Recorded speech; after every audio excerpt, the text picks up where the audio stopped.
Je vous propose de reprendre, donc sans attendre, avec une présentation de Didier Jujubert de Mines de Douai. Et donc Didier est responsable de l'équipe systèmes et processus industriels du centre de ressources, c'est ça, de Douai. Et il est adjoint chargé des relations industrielles également de l'école. Voilà. Donc, et tu vas nous parler de l'analyse des données pour l'amélioration des processus industriels. À toi la parole.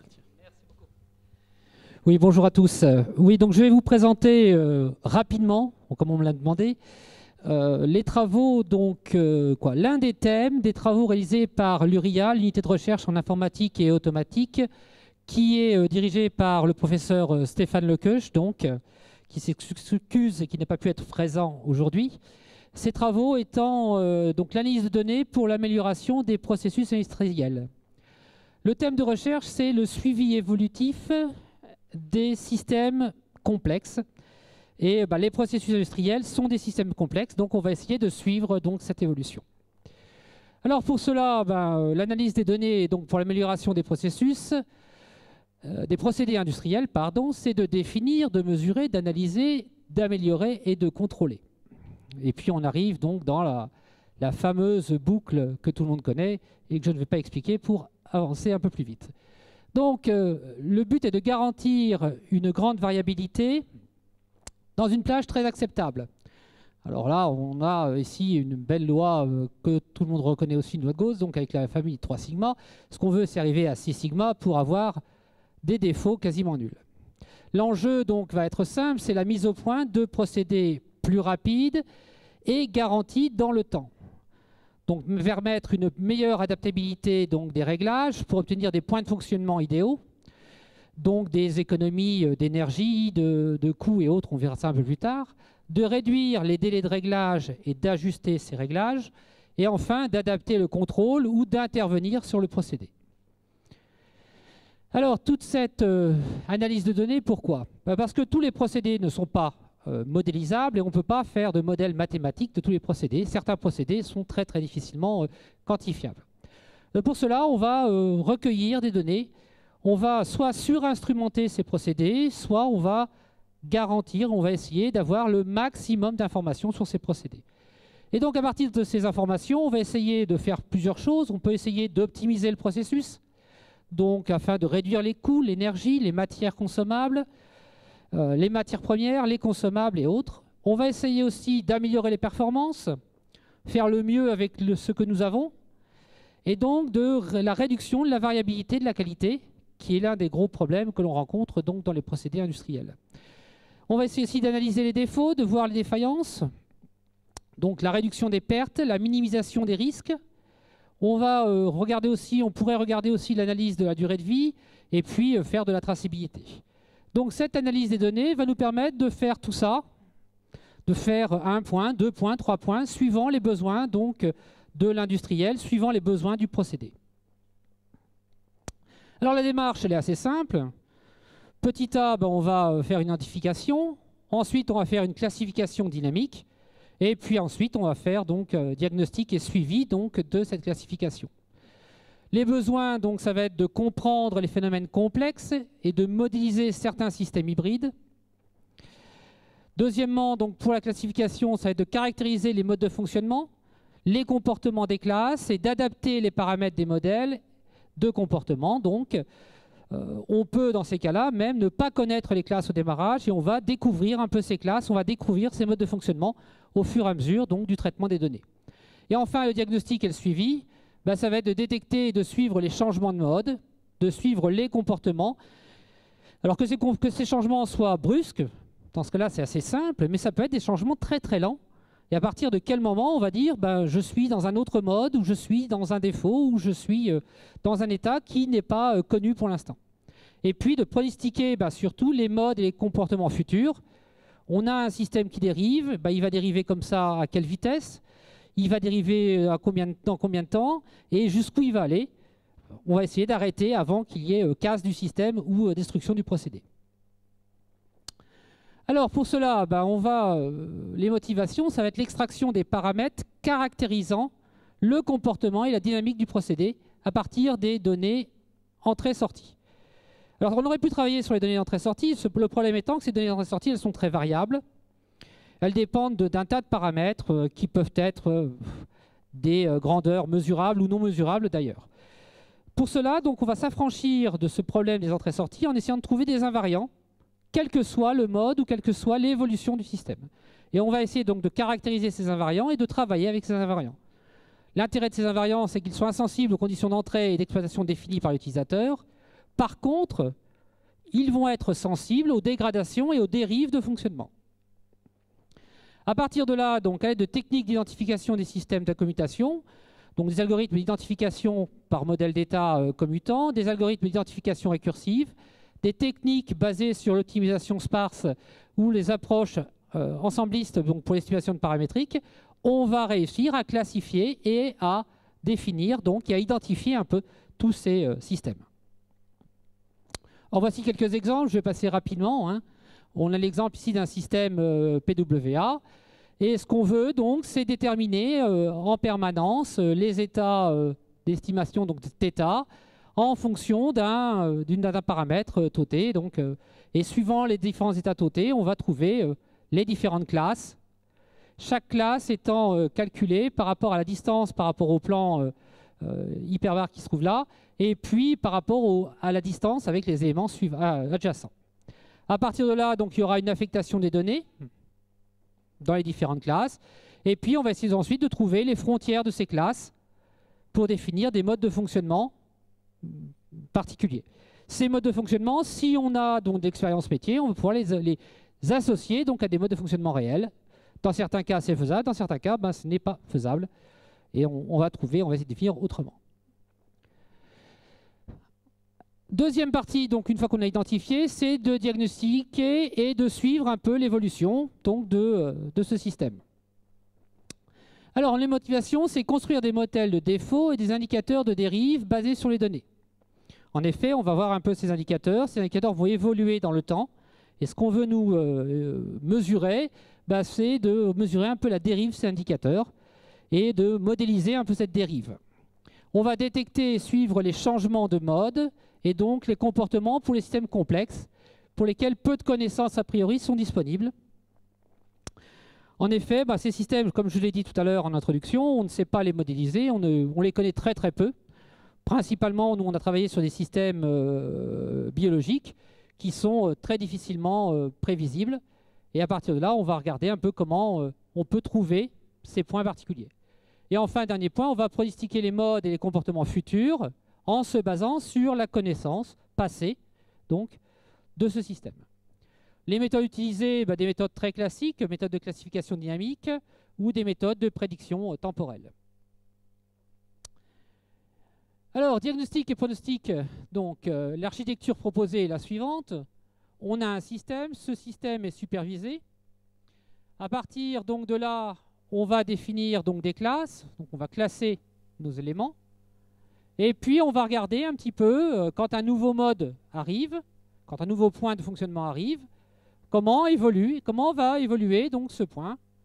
Et on va essayer de modéliser donc, la dérive de ce point de fonctionnement. À partir de là, donc, on va définir une limite. Et on a la possibilité de prédire le temps de fonctionnement restant avant d'atteindre la limite, donc avant que le point de fonctionnement actuel atteigne la limite fixée. Alors, atteindre cette limite ou d'autres possibilités, c'est qu'on ne veut jamais l'atteindre. Donc, on va essayer de modifier là les paramètres d'entrée pour essayer de réduire la pente de cet accroissement et essayer d'augmenter la durée de vie du système. Donc, deux possibilités. Soit on dit le système, il lui reste 6 mois à vivre et puis on fait avec et on tourne avec les mêmes conditions. Soit on va modifier les conditions de fonctionnement de telle manière à augmenter cette durée de vie pour pouvoir atteindre, par exemple, une période de maintenance ou pouvoir atteindre une période particulière qui est favorable en fonction de la saison, du fonctionnement ou du type de procédé. Donc là, on arrive dans la méthodologie. La méthodologie qui est définir, mesurer, analyser, contrôler. Trouver une solution, excusez-moi. Donc, on va qualifier le problème dans un premier temps. On va le quantifier. On va identifier les défauts donc, durant l'analyse. trouver une solution et essayer de mettre en œuvre cette solution. Tout cela donc va me permettre de choisir un vecteur de sortie, le construire, identifier les variables d'influence, donc modifiant ce vecteur de sortie, tester la sensibilité de ces variables afin de trouver la loi de variation y égale f de x plus epsilon. Bien sûr, on essaye de minimiser epsilon, donc l'erreur par rapport à ce système. Les étapes donc, du projet ADAPI sont les suivantes. C'est la définition du problème, la préparation des données, donc la modélisation, la validation, l'extraction des connaissances et le déploiement d'actions correctives donc, ou prédictives, ça dépend de ce qu'on veut faire exactement. Donc on a ici les différents points. On va premièrement le choix de la structure du modèle. On va sélectionner les variables, voire faire des changements, des transformations pour essayer d'avoir des variables qui soient les plus invariantes possibles. Invariantes par rapport aux effets perturbateurs et non par rapport à la dérive, bien sûr. On va choisir la méthode de modélisation. On va régler les paramètres, valider donc, le résultat du modèle et essayer de généraliser ce modèle donc, pour pouvoir l'implémenter après dans un système réel. Alors un exemple vaut mieux qu'un long discours. Un exemple tout simple, c'est un exemple qui est tiré donc d'une presse à injecter des matières plastiques, où là on voulait contrôler et garantir le fonctionnement donc, de cette injection. L'injection se passe normalement bien. Le problème, c'est que la société avait un taux de perte de l'ordre de 5 à 6%. Ce qui était inacceptable. Et de ce fait, on voulait essayer de réduire ce taux de perte et donc de voir un peu quels sont les paramètres qui allaient jouer sur ces différents points. À partir de là, donc, une fois qu'on a identifié le système, on a fait une extraction du modèle de comportement, on a fait un suivi dynamique des paramètres donc, et les variabilités, et puis on a essayé de trouver les indicateurs de dérive sur l'évolution des paramètres. Donc sur le système étudié, les indicateurs qui étaient les meilleurs pour nous, c'était la pression d'injection, la hauteur finale après compactage, les ordres de compactage, donc le timing des ordres de compactage, et l'effort engendré donc, lors de la pression, lors du compactage. On voit ici les différentes grandeurs donc, représentées en fonction du temps.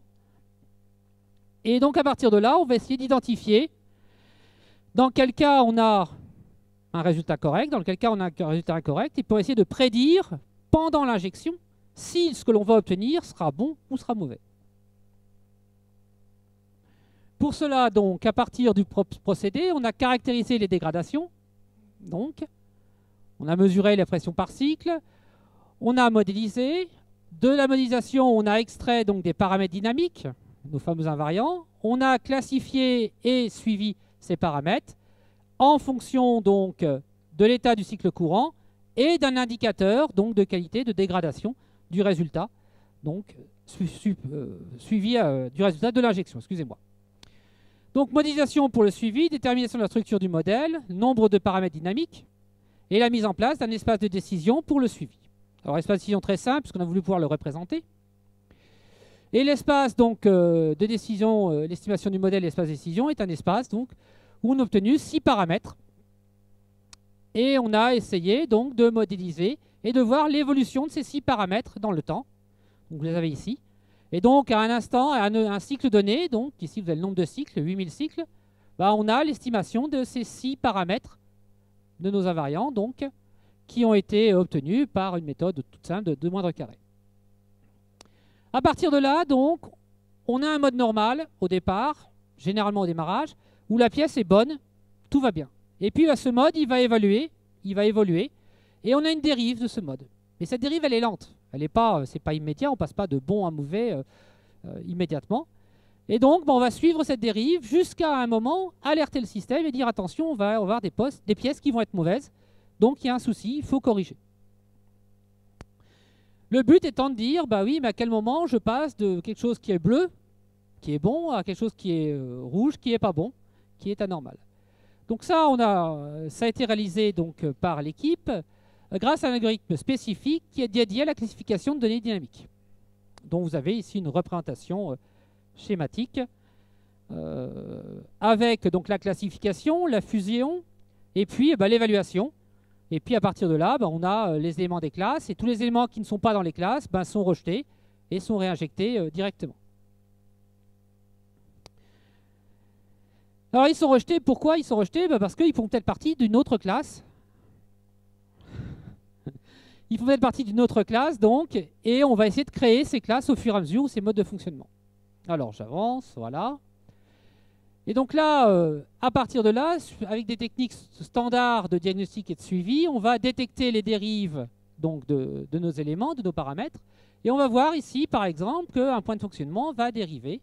Et à partir de quel moment, je dis, je ne suis plus dans une classe normale, mais dans une classe anormale, donc dans un mode anormal, et j'ai une qualité de pièce qui va être donc négative. Donc on va regarder un peu l'analyse de degré d'appartenance et l'analyse de la moyenne et de la variance glissante. Voilà, donc là on a ici le degré d'appartenance sur nos 8000 échantillons de départ, et on voit que certaines pièces ne font pas partie. Donc avec un degré d'appartenance de l'ordre de 0,8, on a 18 cycles qui ne sont pas des cycles corrects et qui ont fourni des pièces donc de mauvaise qualité. Alors ces cycles, je les représente ici rapidement, ils sont représentés, il y en a 9 d'entre eux. Et on voit bien que ces cycles ne correspondent pas au cycle type qui a été estimé, soit au départ, soit à l'arrivée, soit il y a eu un problème sur une injection et autres. Et donc on voit bien qu'à chaque fois la courbe rouge ne suit pas la courbe verte, donc, et que c'est bien des cycles à défaut. À partir de là, donc, on voit l'évolution de ces paramètres. Je passe rapidement et on va essayer de trouver, de détecter donc à quel moment j'ai eu une évolution, j'ai un défaut, j'ai un problème. Donc simulation là ici on a simulé 2 défauts et on va essayer de trouver donc ces 2 défauts, de voir un petit peu la mise en œuvre donc sur une classification dynamique. Alors, une petite vidéo très rapide pour voir la construction du modèle. Donc là, on est en mode normal, on a une classe qui évolue suivant les nouvelles observations, les nouveaux cycles. Pour l'instant, tout se passe bien. De temps en temps, il y a un point bleu, c'est l'observation. Ah, puis là, ça y est, j'ai dérivé. Donc j'ai la création d'une nouvelle classe, d'un nouveau mode de fonctionnement. Ça continue à évoluer. Toujours, on voit toujours un petit point bleu qui évolue. Et puis hop, tiens, un troisième mode. Et là, je suis revenu en mode normal. Et je vais bien vu l'apparition ici, donc, j'ai réalisé 3 classes ou 3 modes de fonctionnement différents qui vont me permettre de dire, par exemple, dans ces cas-là, le bleu et le noir, les pièces étaient correctes, il n'y a pas de problème. Par contre, si je suis dans le mode de fonctionnement rouge, il y a un problème, les pièces sont mauvaises. Voilà, pour conclure sur les résultats de l'étude, je crois qu'il me reste encore un transfert après, oui. C'est de garantir une meilleure disponibilité de l'équipement, donc extraction des modèles expérimentaux, la mise en place d'un nouvel outil de diagnostic des modes de fonctionnement et puis l'exploitation des nouveaux indicateurs pour la planification d'actions de maintenance. Alors, vous donner quelques exemples. On a appliqué ces méthodes sur des stations d'épuration, par exemple. Stations d'épuration où on avait 2 buts, c'était de garantir la qualité de l'eau rejetée dans la rivière et d'optimiser la consommation de produits chimiques chauds et acides en tête de traitement. On a appliqué ces méthodes aussi sur des évaporateurs couches minces, donc des évaporateurs sur des levures par exemple, où là, si on n'évapore pas assez, on va consommer de l'énergie ensuite pour pouvoir sécher le produit fini. Et si on évapore trop, on va cristalliser et on risque de bloquer l'évaporateur. Donc à quel moment on doit arrêter? Ça, on a fait des études là-dessus, on a essayé de trouver et d'améliorer, donc d'évaporer au maximum pour améliorer le fonctionnement. On a appliqué ça aussi sur de la maintenance prédictive dans le nucléaire, sur des pompes de circuits secondaires, où là, il a fallu non pas dire il reste 1 mois, il reste 2 mois de fonctionnement, mais dès qu'on voyait une dérive, il fallait régler les paramètres de commande des pompes de telle manière à pouvoir durer jusqu'à la période de maintenance, qui était généralement 6 mois après. Voilà, on me crie un grand fin. Donc je vais m'arrêter là. Je vous remercie de votre attention et j'écoute vos questions.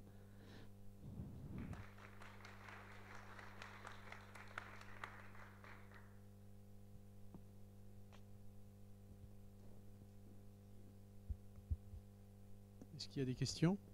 Une question. Merci pour votre présentation. J'ai une question peut-être un peu iconoclaste.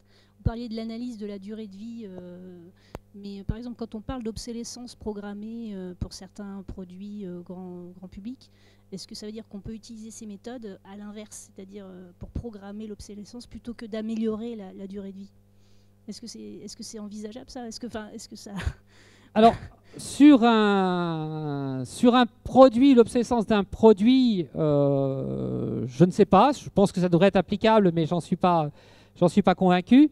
On va plutôt regarder sur la conception même ou la fabrication de ce produit et sur la durée de vie de la machine qui va produire le produit, plutôt que sur le produit en lui-même. Ces applications sont plus dédiées à de la maintenance, à des applications dites plutôt industrielles, où là on va essayer de voir non pas quand est-ce que la machine va tomber en panne, mais comment elle évolue dans le temps. C'est-à-dire, je ne sais pas déterminer au démarrage d'une machine, je ne sais pas dire que cette machine elle va fonctionner pendant 2 ans, et dans 2 ans elle va tomber en panne. Par contre, après 6 mois de fonctionnement, je pourrais commencer à dire attention, dans 6 mois il peut y avoir un problème. Mais il faut qu'elle ait tourné 6 mois. D'accord? Et tout dépend du mode de fonctionnement dans lequel elle a tourné. On a fait des études, par exemple, sur des raffineries de pétrole, et suivant 2 cycles de raffinage, on avait des résultats différents parce que les constantes ou parce que les paramètres n'étaient pas les mêmes. Donc sur un produit et autres, il faudrait déjà connaître un petit peu la vie du produit pour dire ce produit, il lui reste tant de temps. Je ne sais pas si j'ai répondu à votre question, mais c'est...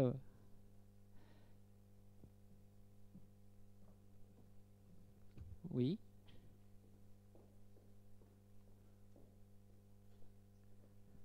Modèle, vous semblez donner grand cas de la partie au tout début sur le clustering. Vous entendez clustering non supervisé ou classification supervisée? Alors on a essayé les deux, il y a eu les 2 approches qui ont été faites. Je ne suis pas un grand spécialiste, je suis désolé, le professeur Lequeuch est beaucoup plus qualifié que moi, donc je ne vais pas peut-être pas répondre à votre question. Je sais que les 2 approches ont été essayées. Et pour l'instant, on utilise plutôt des clusterings non supervisés, puisqu'on ne sait pas ce qu'on va obtenir, on ne sait pas ce qu'on peut obtenir comme mode de fonctionnement. Si